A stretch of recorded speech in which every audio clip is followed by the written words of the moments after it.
Look at these beautiful photographs of the Northern Lights. They are going to be our inspiration as we continue working on our beautiful tree landscape paintings. Now it's time to add paint on top of our beautiful paint stick trees.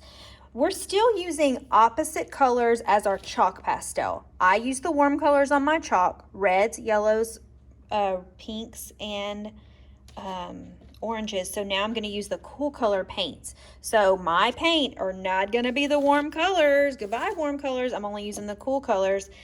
So they'll show up really nice. So blues, blues, purples, greens, and then we're going to use some white too, okay? Now, the first thing you're going to need is your paintbrush. Grip it like a pencil right behind the silver part, not up here, but right behind the silver part. It's also called the danger zone because we don't touch the silver part with our gripping hand, and we definitely don't get paint on the silver part. Our bristles are also always straight. We're going to paint with them straight. We're not going to mash them down on our paper like this. We need to paint like they are a ballerina on her tippy toes because nobody wants to do this and go to the booty scootin' ballet. Also, your paint needs to be on the very tip of your brush. We are not dipping the whole bristle into the paint or our ballerina's tippy toes. Just the tippy toes need to go in the paint, okay? All right, first thing you need to do is choose a color. I have a beautiful tree that I used with a dark green paint stick. So I can use green paint on top or I can use another color. You're gonna experiment, but just one paint color per tree, please. I dipped a little bit of purple into the paint and I'm tracing over my tree. So I made that line down the middle. If I run out of paint, I can get a little bit more. But just keep in mind that if you still see your quick stick paint tree, if you still see those lines from your quick stick, that's great. You want your tree to have different colors, okay? And if your trees were so light and hard to see, now they are going to be brought to life with this paint, okay? But I do not want to keep covering up my tree with paint. I want to leave it just one layer. That means I paint over it one time, unless I really ran out of paint on one branch like this one. I would get a little bit more, but you don't want to put tons and tons of paint. You only want to go over it one time, and then maybe a few branches need some more attention, okay? Now, while the paint is still wet, this is important. While the paint is still wet, you're going to clean your brush quickly, but very well, because this purple paint is stubborn. Clean it, dip it in the dip it in the water, scrub it a few times, and then tap, tap, and wipe it on the sponge or dirty old SpongeBob. Make sure that it is clean, and then dip it in the white paint, okay? Just a little bit. While your tree is still wet, trace over your tree with the white paint. And now we have a wintry, snowy tree, but we still see our colors underneath, especially when we get to the end, because I'm running out of paint. I ran out of white paint, but guess what? I love it because I can still see my purple paint and it started to mix with the white. It's really heavy on the top, like maybe a lot of snow fell up here, and then towards the bottom, my paint ran out. But that's what I want you to do. I want you to use different layers of paint. So you might have a lot of white paint on one area of the tree and then less on another area, and that's what we want. We are not going to dip our brush back in the white again. We're only going to use what came on our brush. And you can experiment with this. So if you think it was way too much or way too little, you can get a different amount of white paint, but experiment with that first one, okay? So awesome. Now my next one, I'm going to use blue paint. And I think I had a blue stick on this tree, but it's okay because it's a different type of blue. While the paint is still wet, clean it really good. Make sure all the paint comes off. And then dip a little bit in your white paint, or as much as you think you're going to need, but definitely don't dip it all the way to the silver part, okay? No paint in the danger zone. Trace over your tree. You can trace over the top first or the bottom, depending on where you want more snow, okay? When your wet paint mixes with white, you are creating a tint. A tint, T-I-N-T. A tint is a light color. And when colors can be light or dark in art, it's called value. Now I'm going to use this beautiful dark green over my pink tree, or maybe it was supposed to be purple, I think, but it came out a little pink.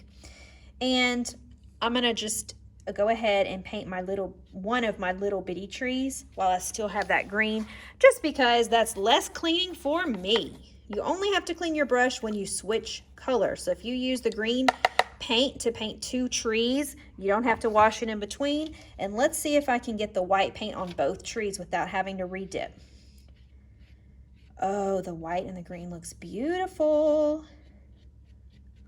Awesome. And when I do this, I'm adding more texture to my trees, okay? So they're not just plain old lines anymore.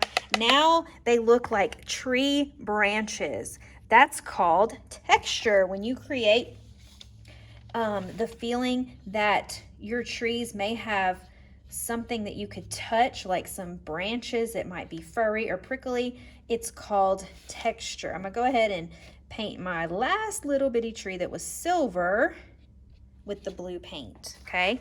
While it's still wet, clean it really good. And remember, you're trying not to redip it in the white for each tree, or maybe the trees that you use with similar colors. If you really, really need to redip it, of course, wash it really good and redip it. But remember, you don't want a whole lot of white paint because you still want to be able to see your first paint color underneath, and we still are gonna see a little bit of that quick stick line underneath as well. Look how beautiful. Remember, trace over your trees with one of your paint colors. While the paint is still wet, wash your brush, add some white on top. Some areas should have more white than others. So when you start to run out of white paint, don't sweat it. It's just a lighter part of the tree, or a part of the tree that has less snow. So beautiful. I can't wait to see yours. Boys and girls, your winter tree landscapes look amazing, but I think there is one more wintry touch we can add to make them more special. We are going to splatter paint some snow on top of our landscapes. We're using white paint again, but this time it's been watered down, so it's almost like a watercolor paint. To do this, we're still going to grip our paintbrush at first like a pencil grip, and we're going to dip quite a bit of the bristles, but don't get it in the danger zone. But you're going to dip quite a bit of paint, stopping before you get to the silver part. Ways to splatter paint. You can shake your brush close to your paper. Make sure it's close to your paper so it doesn't get everywhere. If you try to shake it from up top, it's too far away. It'll be too messy, okay? Redip when you run out of snow, and just let it sprinkle wherever it drips. It's going to look wonderful because snow drips randomly. It doesn't just fall in certain places. It gets everywhere. Another way you can splatter paint, dip it in that paint again, and then tap it on the edge of your wrist. And the splatter pattern will look a little different. You can do more than one technique. One more way is doing a little twist in between, so your brush twists in between your hands. If a place is really missing some snow, I don't mind if you put some on top like that by painting it. But please don't go crazy. You don't want to cover up your beautiful trees with too much snow, and you definitely don't want to cover up your beautiful background that we painted with chalk and starch. So keep that in mind. I know it's fun and it looks pretty, but you don't want to cover up your entire painting. All right, I'm going to finish splatter painting this one and my one with my warm colored background while you watch.